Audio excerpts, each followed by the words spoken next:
Hello. So today I'd like to just do a presentation on Yugoslavian rock and roll from the years 1980 to 1999. So just a little bit of background contextualization is Yugoslavia at this point in time was a communist country, and it had a dictator, Josip Broz Tito, who died in 1980. And so Yugoslav leadership was unable to really navigate the waters of where the country was going to go. And so there's a really interesting phenomenon that occurs where Yugoslavian musicians, these rock musicians, actually end up helping lead the country in certain areas. In terms of its internal social dynamics, Yugoslavian rock and roll was exceptionally influential within Yugoslavia. So my research focuses on three major groups. These republics are the Socialist Republic of Bosnia, Croatia, and Serbia. The main reasoning for this is because these three territories have a very similar language, BCS, Bosnian, Croatian, Serbian, that is the most widely spoken dialect throughout former Yugoslavia. So bands that come from these territories, on top of being the most numerous, they're just more popular as a result of language barriers. Groups from Kosovo, which would have spoken Albanian, they are just not as popular as groups that would speak BCS. So the first of three major music waves that come with Yugoslavian rock and roll is first one, the new wave. So you have bands like Prljavo Kazalište, Dirty Theater, Electric Orgasm, and more, making songs which are exploring issues within Yugoslavia, such as economic shifts. Yugoslavia begins to undergo rapid inflation, and so this makes life more difficult for many people.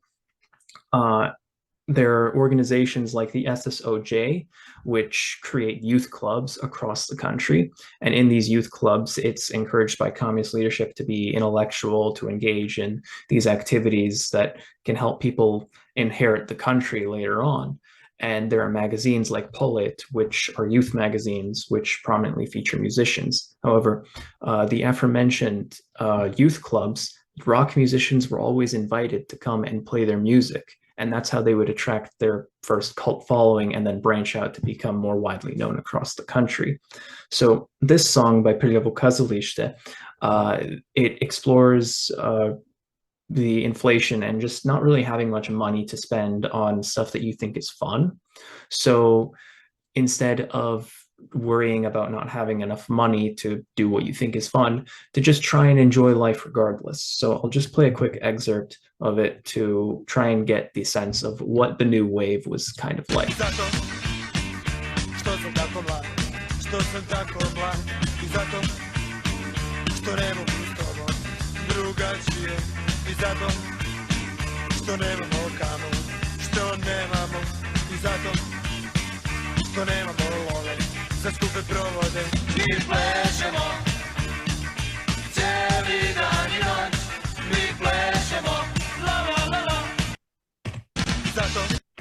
Now, moving on to our next musical movement is the New Primitives. My personal favorite because they were the most critical of like leadership's expectations of Yugoslavs, just because they wanted to be contrary.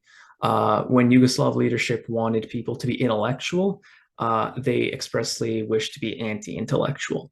When Yugoslav leadership wanted people to be serious, the New Primitives never took themselves seriously. It was a blend between Sarajevo's unique humor, Sarajevo being the capital of Bosnia, and with blending this with rock and roll music. And a huge portion of the New Primitives style was to just do something new, something that hadn't been done before, and to be unique. So two of the most important figures of the New Primitives are Dr. Nele Karajlic, not his real name, in the left and in the album cover, and Sejo Sekson, also not his real name, there in the bottom right. So I'd just like to read a quick quote from the in regards to the New Primitives, just to really show what they're all about. So his principal artistic collaborator, Sejo Sekson, the Gandhi of the New Primitives, is a master at the same University of Sokolac, where he teaches primitive technology. He is also an inventor whose life's works comprised famous aerodynamic MMF Speedfire computerized pointy shoes, built for the more effective inducing of internal bleeding and heavily bodily injuries with a special system for camouflaging their causes. The patent for Sexton's invention had been bought by the Chilean junta for further perfecting. For information, the University of Sokolec does not exist. Sokolec is a town in the middle of Bosnia, in the middle of nowhere. These men just made up this university. They made up their titles of doctor and master, and they just did it for fun. They did it because they thought it was funny. And that is one of the greater joys of rock and roll music in former Yugoslavia. So now come the new partisans, the final of the three major music movements, and they took themselves a bit more seriously. They identified burgeoning ethno-nationalism in Yugoslavia in the mid to late 80s, and they understood that this ethno-nationalism was likely going to tear the country apart. So they attempted to fight against it using their platforms as very popular musicians, and they tried to do so by utilizing communist imagery. And the reason for this is because Yugoslavia in the Second World War was occupied by the Nazis. And the only group in Yugoslavia at this point in time that genuinely attempted to resist the Nazis were the communists. So this imagery with Plavi Orchestra, the Blue Orchestra, here on their album cover in the middle, you'll see an old lady holding a knife in front of a communist flag. She's standing over a picture of Hitler, Mussolini, and their troops with the slogan Smrt fascismu emblazoned over it. Smrt fascismu meaning death to fascism. So very clear what these men wanted to try and do with their music. Unfortunately, it wouldn't work, and Yugoslavia would collapse with the rise of turbo folk music. Now, this was a fuel to ethno-nationalism, and it's very popular even today among ultra-nationalists in the Balkans and Westerners who either don't really know what the songs are about, or they do and they don't care. It was coined as a term by Rambo Amadeus, he was a rock and roll musician who liked to make fun of rural populations on account of rural and urban having a very clear divide in Yugoslavia.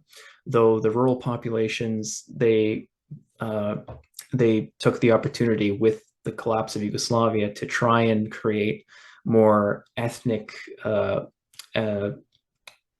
territories, which were ethno-states.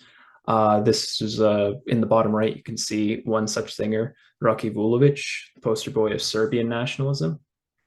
And in the top right, Thompson, the poster boy of Croatian ethno-nationalism. So I'll just play a quick snippet of his song to try and give you a sense of turbo folk.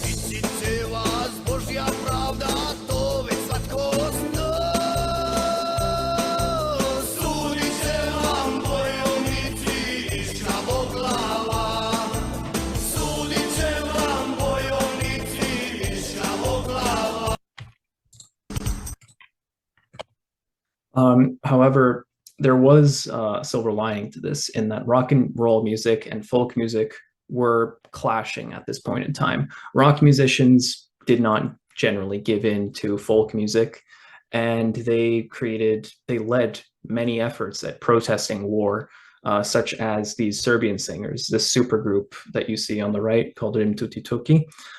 They created a song that was a clear protest against the wars that were going on in Yugoslavia.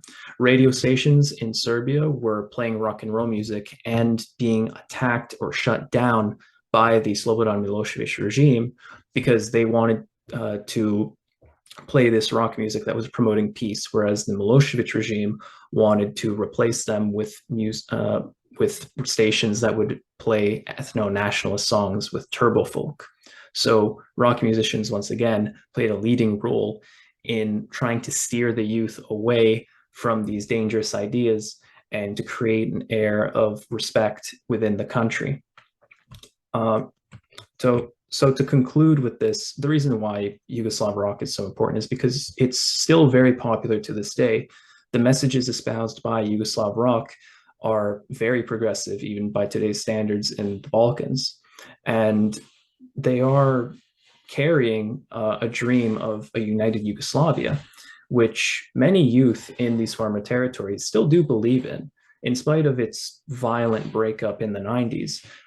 Yugoslavia is, in many respects, for the youth in these countries, a very favorable idea because it will help strengthen all these different countries that were once part of the nation. And so by looking at Yugoslav rock and roll of the 1980s and 1990s, we can get a better sense of not only what has occurred then, but the path at which people are attempting now to take for the future. And these are just some of my sources that I used. Thank you for well.